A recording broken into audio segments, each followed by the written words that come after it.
It's always a joy to be on the back porch with friends. I want to welcome you back to the back porch. This is Dr. David Merker. I'm an extension forester with the University of Tennessee. And in this casual, informal setting, I teach on the issues of trees and forests and forest management. These are what I'm calling 30-30s, roughly 30 slides in about 30 minutes. The intended audience is private forest landowners, but anybody, of course, is welcome to our back porch, a growing back porch.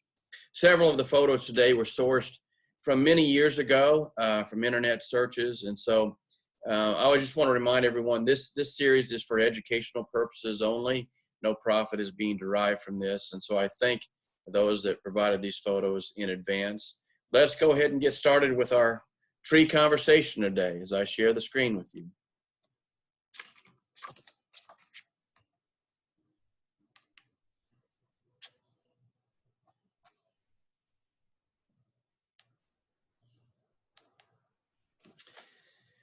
We're touching on a subject today, not so much forest management related, but it's something that can reach out to just about everybody. If you've got a yard, then potentially you could plant a yard tree and probably have tried. Maybe you've even had some bad experiences with it. But I want to stress from the onset that this really isn't about planting a yard tree. It's about establishing a yard tree. Any of us can plant one, but getting it to survive and thrive and grow and provide the enjoyment that we seek requires some proper steps. And so we're going to address these steps today. Here's an outline.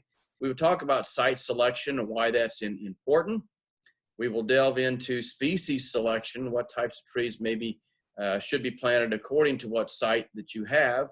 We will address the issue of purchasing the stock, and then we've got to prepare the planting hole and plant the tree itself, and a little bit on post-planting care. So let's get into this subject of site selection. This is perhaps the most important thing that you can do. What most people do is they, find a tree at a nursery or at a retail outlet, and then they bring it home, decide where they're going to plant it after they buy it. And that's actually the reversal of what you want. Remember that trees can't move. And so you need to match the tree to the site before you purchase the tree. And this is especially true when the site occurs on the moisture extremes. Most any tree likes to grow on the good sites, but when you have a site that's either dry or wet, that's where you have to be more careful about the trees that you're going to select. So I encourage you to do what's called the water permeability test to decide whether or not you have a site that's dry or wet. So when the soil is workable, oftentimes in the spring of the year, the fall of the year, when the soil is just right, you can dig a 1 cubic foot hole and then fill that hole completely up with water. Your soil is dry if it takes less than 3 hours to drain. It's potentially wet if it takes greater than 12 hours to drain. Anything in between there is a pretty good site, and most anything can grow on that type of site. So hopefully you do that. That's the place to start.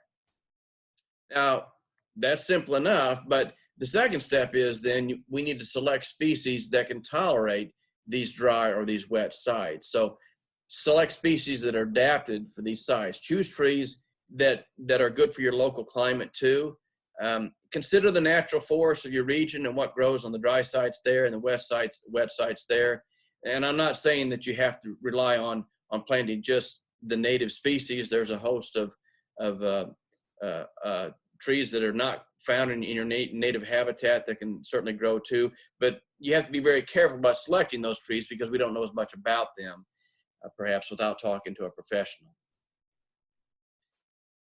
Regarding trees that are drought tolerant, there's a few factors to consider when selecting trees that use water efficiently. And one thing is that trees with small leaves, in other words, they have a smaller leaf surface area, typically they are more easily cooled and often use water more efficiently. So just some examples might be the crepe myrtle, can tolerate drought. We've got the American holly and even the willow oak.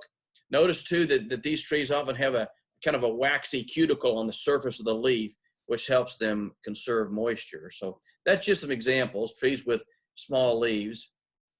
Also, as a forester, of course, I'm always looking at the native habitat, what's growing on our native upland sites, the higher ground, what could tolerate drought-like conditions in the forest, in other words.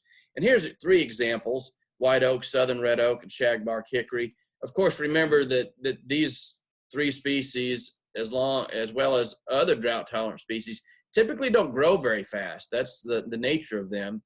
And so if you're looking for instant shade, it's hard to get much of anything that will grow fast on dry sites unless you intend to continually water the trees. Generally, early successional species, in other words, these are the trees that first abandon or invade abandoned areas, old fields and pastures and so forth. These are kind of harsh sites, and the first trees that invade these areas typically are more efficient in using water than some of the late successional species. So I've just included a few here. Sumac, now naturally that tree's not going to grow very tall, and then it does root sucker, and so that can cause problems. But a lot of your southern yellow pines, for instance, loblolly pine, tolerate dry sites, and then of course cedar, a native tree too. But these might not be your flavor of tree, but I just want to make the point that sometimes these early successional trees can grow well on dry sites. And then trees tolerant to more poorly drained or wet sites. Doesn't mean that they necessarily like standing water, but they can tolerate dry sites, wet sites fairly well. And so I've just included a few: red maple, willow oak. That's one you noticed was on the dry site too. Sweet gum, bald cypress, river birch, nut-all oak. Virtually all trees have problems, and as these came up on your screen, you might be thinking, well, I wouldn't want to plant a sweet gum because I don't like those balls, and that's true. Red maple is a tree that anymore we're not necessarily recommending it for yard settings, particularly the dry sites, but on really good sites, it's a species that you might want to consider. River birch has drooping branches. Some people don't like that for mowing, and so everything has problems. Perhaps willow oak is one of the best overall because it can tolerate both wet and dry sites. And the leaves are very small, and I've thrown in bald cypress too. Well, shade tolerance is important too. You might not think about that, but if you're planting a tree, particularly if it's one that's going to be in a shaded environment, you probably should avoid these species right here because these are intolerant to shaded conditions. They might grow there for a while, but in the long run, they need a lot of direct sunlight to thrive. There are some trees that are moderately shade tolerant, so they can tolerate some shade during the day, but they need a direct shot of sunlight to continue. And then shade tolerant trees doesn't mean that these trees prefer to grow in the shade, but they have adapted to where they can grow in the shade. And so you might want to pause this if you want to look at some of these in more detail, but we're going to continue moving on in our discussion. It's important too to look up, out, and even down before you plant a tree. Are there power lines you're going to have to contend with? Is there buildings maybe that will shade your tree?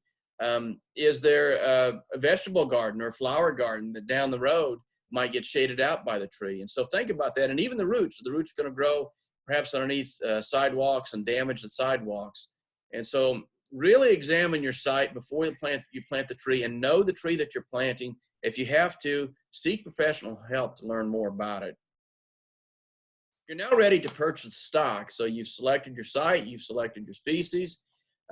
Remember that when you buy a low quality tree, you and your tree will have many costly problems, even if you take great care in planting and in maintenance of the tree. So don't buy a low quality tree.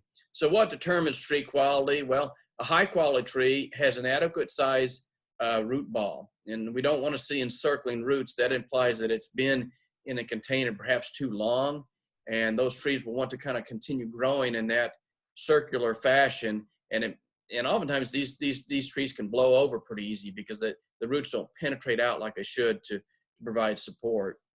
The tree trunk should be free of wounds, and so look for open wounds that maybe were created as trees were moved around in nurseries. And then a strong form with well-spaced, firmly attached branches, and I'll address that shortly, what I mean. Trees come in different form, and so one type of form is where it's a root ball. In other words, they've dug this thing and wrapped a cloth around it. So the diameter of the root ball of this type of stock should be at least 10 to 12 times the diameter of the trunk. And you're going to measure the trunk 6 inches above that flare. So the trunk will kind of flare at the bottom. Get above that flare and measure the diameter there. And that gives you a rough idea of how big that root ball needs to be. Of course, the bigger the better, but of course the bigger is heavier and it's harder to handle. Sometimes trees are purchased quite often in some type of containerized stock, and so roots should not twist. I've mentioned that already inside these containers. The roots should be healthy, lighter in color than the planting media that they're in, without odor. Odor indicates rot and not mushy. That's also rot and not crowded. And really, a lot of times in the nursery, you can just pop these things up, pop the trees up out of the container and take a look at them and pop it back down in there and see whether or not the roots are circled or if they stink. Talk a little bit about squeezed branches. We want to avoid when trees are small, sapling size, we buy them and we don't think much about it other than it looks straight, looks pretty good. But too many branches down low like this can cause a lot of problems, particularly when they're squeezed together. Grow that tree out 30 or 40 years. And you see this fork on this left tree that's about chest high. Well, as you can imagine, if you go back to your basic physics, when these branches get 30, 40, 60 feet out, that puts a lot of pressure on this position, this place right there. And you get high winds or ice, and these limbs sometimes can start rocking independently of each other in the wind. And then eventually there'll be a fracture and they'll bust off. And so we really don't want low forks on our trees when we buy them. We also don't want multiple stems, because as these stems continue to grow, there's not enough room for all that. And as you get wind, oftentimes this will result. And so we don't want multiple branches. We don't want forking and leach down low. We want a straight stem that gets you off to a good start. Regarding branch attachments, I talked about the form. We want to have a strong branch union. And so ideally, I like to see branches that are more perpendicular to the main branch, to the main trunk of the tree to come out, rather than being angled up. And so the reason why I say that is, again, we go back to our basic physics. If our branches are out perpendicular to the stem, when we get ice, they tend to sway down and come back up. And not just ice, as a branch foliates, as leaves form on it, that's a lot of weight in those leaves, and it can pull those branches down. I have a tree right off my back porch here that in the wintertime, I can't reach the branch. As tall as I reach, I have to jump to touch it. And right now, during the growing season, that branch hits me right here. And so that branch has dropped 4 feet just from the weight of the leaves. Well, branches that are perpendicular sway down and spring back up. But when you have a branch that looks something like this, that's not the case. When we get sharp angles like that on our trees, and we get ice or wind, something like that, they tend to fracture and bust because there's not a lot of strength in that union. Again, it goes back to your basic physics. So here are some species to reconsider. Now, this is just regional. I'm speaking to you today from Tennessee, and these are trees that typically you probably should reconsider in our region. They might be your favorite, and go ahead and plant them. But Bradford pear is kind of a short-lived species that bust apart in storms. Leland cypress can get Ceridium canker and die. Pin oak can get bacterial leaf scorch at about age 30 and die pretty quickly. Eastern white pine, nothing inherently wrong with eastern white pine, except in our region, we typically have summer droughts, hot temperatures. And so eastern white pine maybe likes a little higher elevation, a little more moisture. Sweet gum, I've mentioned that because of the fruits, those spiny balls. Tree of heaven is a fruit problem as well. Weeping willow, there's such a dense tree with shallow roots that you'll get high winds when the ground's not stable, when it's wet, and they blow over pretty easy. Sycamore continually gets sycamore anthracnose every spring, and now we see it in bacterial leaf scorch actually killing it. Lombardy poplar are fast-growing, short-lived. Tulip poplar, it's unfortunate, that's a state tree of Tennessee, and I like the tree for its lumber value. In yard settings, it grows fast on good sites.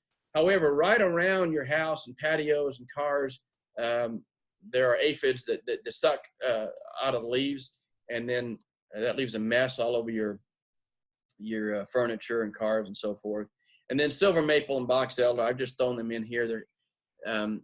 They're fast growing, but they're kind of brittle in storms. They bust apart, and then they reseed prolifically in your flower bed. So A few species you might want to reconsider. Okay, you've purchased the stock, now we're going to bring it home. What we don't want to do is throw it in the back of a pickup and then drive 65 miles an hour down the interstate bringing it home, because the tree thinks it's in 65-mile-per-hour wind. It hasn't had time to close its stomas that we've talked about, and so they can desiccate, they can dry out really easy, and so they should be protected either with a tarp or maybe in some kind of enclosed trailer. When we're lifting the tree, if it's heavy at all, we don't want to lift it by the trunk if we can, because it can rip off that cambium, the bark, and expose the cambium. And so you may have to have a few people to help you with it. So sometimes you might put it in the bucket of a tractor where you can move it around. And keep it watered in each stage of this planting process. Make sure it's watered at the nursery before you load it. As soon as you get home, water it if you have to. And then keep it watered, particularly if you can't plant it right away. Because water is so essential to tree growth. When you're going to plant the trees, a lot of people plant the trees in the spring, and that's unfortunately probably not the right time. It's ironic that Arbor Day is in the spring, but unless you really can give it a lot of TLC after it's planted, ideally I like to pick the months of November through February. In the dormant season, in other words. And the earlier in the dormant season, the better. It allows the roots to settle in around the new environment so they don't dry out. So during the dormant months. Otherwise, what can happen is you can end up with leaf scorching. It can cause leaves to actually die. And automatically you just put the tree under early stress, which isn't necessary. So if you follow these 6 steps, you will reduce the stress on your trees when you're planting them. I encourage people to plant a shallow but broad planting hole. Notice on the left that the diameter of the hole is twice the diameter, if not 3 times the diameter of the root ball itself. And this is good because you'll fill it back in with loose soil, and it allows the roots to begin penetrating this new environment with that loose soil. But if you plant a narrow but deep hole, such as on the right, sometimes that soil is very, very dense.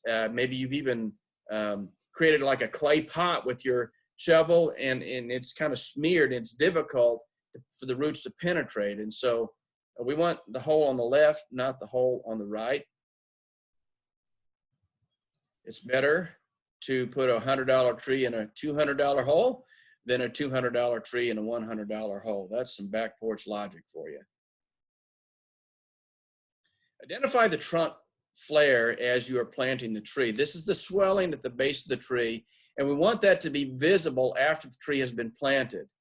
And so it determines the planting depth. So you can see that the trunk flare is still visible after that tree's been planted, and that's what we want. We want to see that. Otherwise, you've planted it too deeply. Place the tree at the proper height. It's good to actually, if you have to, put a board or a shovel across the hole and measure it, and then go measure the size of your root ball and make sure that you've got it right, because once it's down in the hole, it's hard to get particularly big saplings out of the hole to redig that hole if you have to go deeper with it or throw some more dirt in case that it's too deep already. So it's better to plant the tree slightly too high than too low, not a lot, but slightly high, because this trees typically are going to settle a little bit after they've been planted, because they're, the soil settles, it pulls the roots down, it pulls the tree down. And so that's just kind of a general rule. If you plant it too deep, it kind of tends to pond there where water will stand, and that's not a good thing either.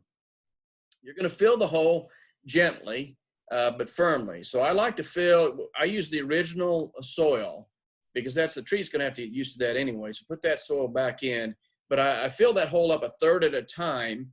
And then I tamp it down, and then I pour some water in it to allow it to settle through that.